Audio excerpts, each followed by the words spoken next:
The holiday season is a great time of year for people across the world to express gratitude, make warm memories, and try to scam the shit out of you. Last week, a new survey was put out by the AARP. That's the American Association of Retired Persons. Though their minimum age for membership is only 18, and you don't have to be retired to join, in case you were looking for a way to feel young without resorting to the substance. And in this survey of 1,900 US adults, more than 80% of them indicated they've been targeted by forms of fraud that can be often tied to the holidays. From fake shipping notices to phony charity requests. Nice try, Santa. But in case you were looking forward to pulling a fast one on Gigi and Pop Pop this holiday season, you might not want to do it over the phone. I'm your worst nightmare. I'm an AI created by O2 to waste phone scammers' time. Yeah, that's an artificial intelligence-powered granny named Daisy, created by a British phone company with the sole intention of keeping a scammer on the phone for hours on end to intentionally waste their time. It's nearly been an hour! For the love of Gosh, how time flies. Those are AI-generated images of this AI Daisy character on the phone with real scammers, who can be heard growing tired of her conversational ways. I think your profession is bothering people, right?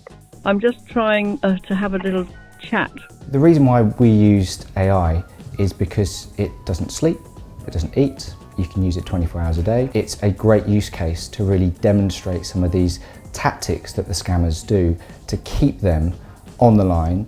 And the great thing about AI is that when it's talking to AI, it's not talking to real people and scamming them out of their hard-earned money. That's the marketing director of Virgin Media O2, the company that's hoping to use our fair granny here to fight back against phone scammers in the UK. Now, here in the former colonies, the Federal Trade Commission says that impersonation scams from people pretending to be well-known businesses or government agencies cost consumers $1.1 billion in 2023. And while email and text-based scams are on the rise, phony phone calls still make up the bulk of these impersonation scams. The FTC notes that scammers often pretend to be from an organization you know, say that there's some sort of problem or prize involved, pressure you to act immediately, and try to get you to pony up in a specific way, like with crypto. All of which sounds like it's describing an auction to buy a duct-taped banana for $6.2 million, which in fact was actually quite legitimate. Anyway, this joint creative director at the ad agency that helped work on Daisy notes that Daisy's AI models cross-reference well-known scam techniques in real time. So the first model that we're using is a voice recognition model that obviously needs to understand every word that the scammer said. Those words are then streamed into a language model. That language model will be able to understand what the scammer is saying, and it will then reference a knowledge base we have with a lot of information about how scams work, and it will then use Daisy's personality to formulate a response, and that response then gets output as text. The text will then go into a voice model, which then adds all of the way that Daisy speaks, her mannerisms, all those sort of things. So, W's then a dot. 3 times W and then dot. Now, Daisy may seem like some lonely old retiree, but she actually might not be alone for long, as there are plans to eventually roll out new capabilities and even new personalities to respond to different types of scams, as noted by this other creative shared joint. We think that there's loads of legs in the old girl yet. We've got lots of plans. I mean, we've written all of these different scenarios for her to focus on things like the different types of birds that land in her garden, or the fact that she plays for the Malmesbury Players and she's going to be in the Pirates of Penzance and stuff like that. So there's just a whole wealth of kind of opportunity there. And then beyond Daisy, I mean, we have other characters from other backgrounds all standing by in the wings waiting to do the good work. While there's apparent utility in actively crafting technology to waste someone's time with intention, as opposed to passively with an NFT, one researcher out of Keele University in the UK is placing his own call to warn about an unlikely but possible future scenario, an escalation of AI grannies. Whilst we're exposing, we're also burning up huge amounts of resources in terms of the use of AI and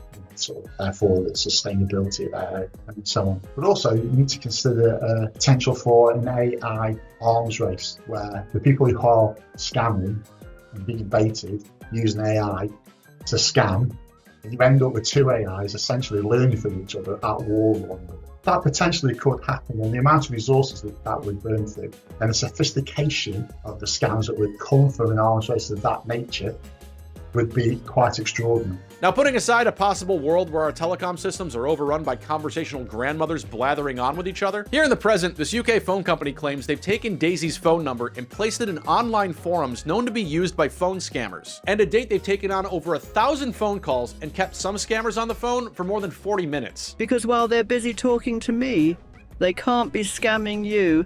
And let's face it, dear, I've got all the time in the world. Yeah, all the time in the world. And what a weird world. because it's been yet another weird week on our strange little planet, and your daily news refresh has been here for all of it. My name is Greg Ott, and here at the News Refresh, we scour the internet for the best weird, funny, interesting, and strange news stories, put them all together, and serve them up to you in a fine dish like this at the end of the week. Today, we've got everything from nano pasta to an obese inflatable dog stuck between two buildings. But before we dive in, give us a like and a hot subscribe. It really does help us reach more people in the algorithm. Thanks. Now, with all that in mind, let's kick off the holiday season the right way. The disappearing, reappearing sandwich will return to McDonald's once again December 3rd, kicking off McRib season along with his holiday jingle. McRib is here. A McDonald's spokesperson claims McRib season is a holiday unto itself, though the McRib itself is hardly a rib in the first place. A former McDonald's supply chain guy told Maxim back in 2009 that it's primarily made of shoulder meat reconstituted into something that resembles a rib back. And as for the holiday seasonal nature of this ribbed McApproximation, an Army Meat Lab scientist and inductee into the Meat Industry Hall of Fame, who's behind the technology that makes the McRib possible, told NPR back in 2011 that the pork industry wanted a way to offload surplus pork trimmings to McDonald's back in the 1970s. And in a 2010 interview with the Lincoln Journal-Star, he explained that when bulk supplies of pork trimmings become available, McDonald's buys them up and puts the sandwich back into circulation. And once the price of these random pig parts start to shoot up again, the sandwich goes away. Happy holidays. The world's tallest woman and the world's smallest woman just got together for tea and pastries. 7-foot-tall Ramisa Gelji and 2-foot-tall Jyoti Amji had trouble making eye contact, but nevertheless connected over life experiences, fashion, and self-care, and were brought together by Guinness World Records, which the company claims is all about celebrating differences. Not to mention celebrating itself, as this was part of a celebration of Guinness World Records Day, where Guinness World Records honors Guinness World Records for becoming the best-selling copyright book of all time in 2004. Oh, and some scientists claim they just made the world's thinnest pasta, with a new study published in Nanoscale Advances claiming that strands of these 372 nanometer diameter fibers of nanopasta made from flour may undercut the previous record for the thinnest pasta by approximately 1,000 times. The study suggests that nanofiber starches could be used for biomedical applications like bandages, so in case you find yourself in the future needing to staunch the bleeding, just put some spaghetti on it. The Campbell Soup Company no longer makes Campbell's soup. That's because shareholders just approved of a change to drop soup from the company's name, transforming the Campbell Soup Company to the Campbell's Company. TCC claims this reflects their broad leadership of portfolio brands, including Goldfish Crackers, which itself briefly rebranded this year as Chilean sea bass crackers before becoming, quote, sold out forever. A soupless Campbell isn't the only company to broaden its horizons beyond the bowl. As noted by the Associated Press, Dunkin' lost its donuts back in 2018. Starbucks dropped coffee from its name and logo back in 2011, and Kentucky Fried Chicken became KFC in 1991, not because of rumors of serving mutant chicken, but because Reader's Digest claims they wanted to shorten their name and they serve more products. To that end, KFC UK just released a limited edition lickable wrapping paper that they say tastes like chicken, cranberry sauce, and sage. And while they go out of their way to note that this stuff is not intended for human consumption, it's nevertheless sold out. Now, those are just some of the headlines that have made news over the past several days. Ahead of Thanksgiving, the Museum of Idaho held a Bugsgiving cooking competition. So each insect has a slightly different flavor profile, and depending on people's culinary skills, it will either blend really well with whatever food that they're using, or it will stand out really strongly. Someone in Michigan was recently caught on camera stealing a trailer full of props from a production of a Nutcracker ballet. I'm sure these things don't mean anything to the people that took them, but they mean a lot to us. Oh yeah, and that dog thing I mentioned.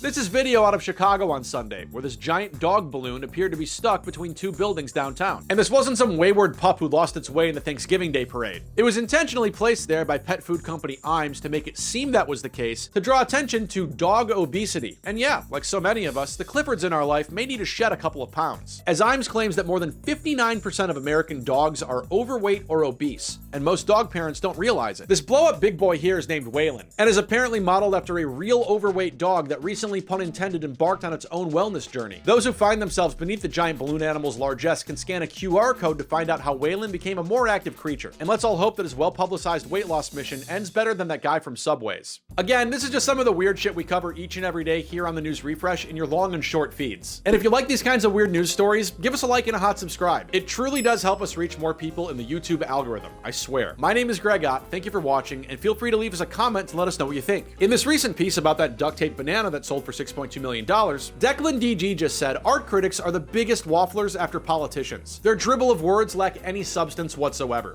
Hear, hear.